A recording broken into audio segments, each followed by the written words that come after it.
Aisyah bercerita, pada satu malam ketika aku sudah pun duduk dalam bilik bersama Rasulullah, dan Rasul telah membuka sepatunya dan telah membuka pakaiannya, dah berbaring sebelahku. Nah, Aisyah buat-buat tidur. Aisyah kata aku belum tidur tapi macam buat-buat tidur.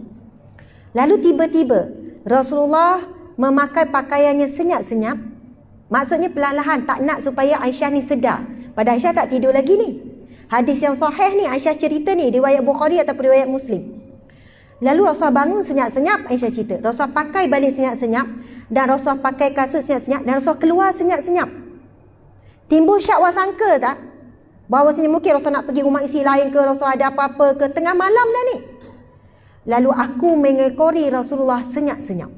Aisyah pun kata dia pakai kerudung dia cepat-cepat, dia ikut Rasulullah jalan. Dia ikut sampai aku melihat Rasulullah sampai di Baqi', di perkuburan umat Islam. Rasulullah lalu berdoa. Dan selepas selesai, aku melihat dan aku pun jalan dengan laju-laju. Jalan laju-laju, berlari-lari anak. Sampailah, sebab Aisyah tak nak dia ni mengintip Rasul, dia tak nak Rasul tahu ni. Dan aku masuk cepat-cepat, kemudian aku kembali semula ke perbaringan cepat-cepat. Kemudian Rasul pun balik kan. Rasul balik. Subhanallah, Rasul pun tegur Aisyah. Wahai Aisyah, kenapa kamu tercungap-cungap? Tu yang saya kata bila baca kisah ni, buku ni kejap happy, kejap sedih. Kan? Kenapa kamu tidur tercungap-cungap? Dah baru lepas berlari sebab tak nak kena tangkap dengan Rasulullah. Tercungap-cungap, tak boleh, yang tu tak boleh nak cover. Lepas tu Aisyah pun duduk, ya Rasulullah. Aisyah pun cerita apa yang dia buat. Lalu Rasulullah jawab apa? Ni comel. Part ni memang comel. Rasulullah kata, wahai Aisyah, rupanya kamulah lembaga hitam yang aku nampak tadi. Rupanya kamu. Maksudnya Aisyah, Rasulullah perasan ada lembaga hitam, kejap jalan laju, kejap jalan perlahan. Rupanya kamu lembaga hitam tu, wahai Aisyah.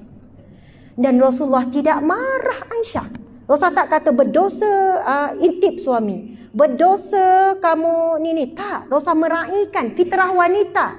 Ada rasa cemburu, ada rasa syak wasangka. Dan wanita ni kadang-kadang, betul tak puan-puan sekalian, cek telefon suami, betul kan? Salah tak cek telefon suami?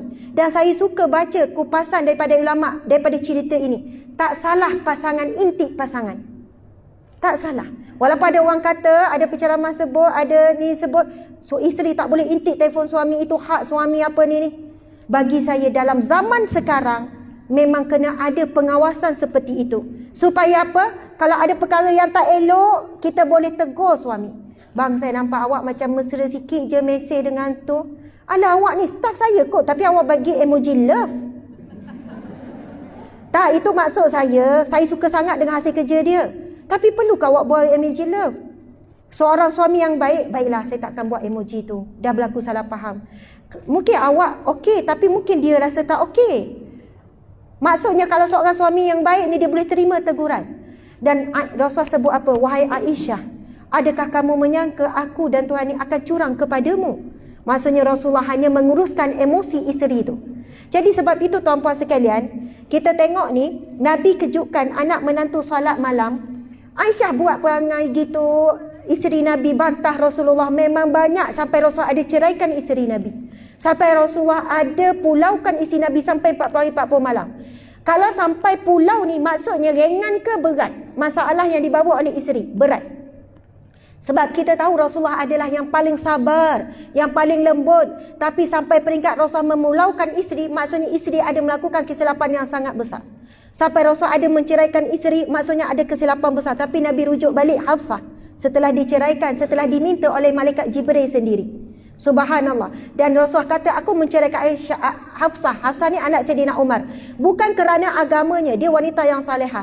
Tetapi adalah satu kisah yang menyebabkan Hafsah membocorkan rahsia.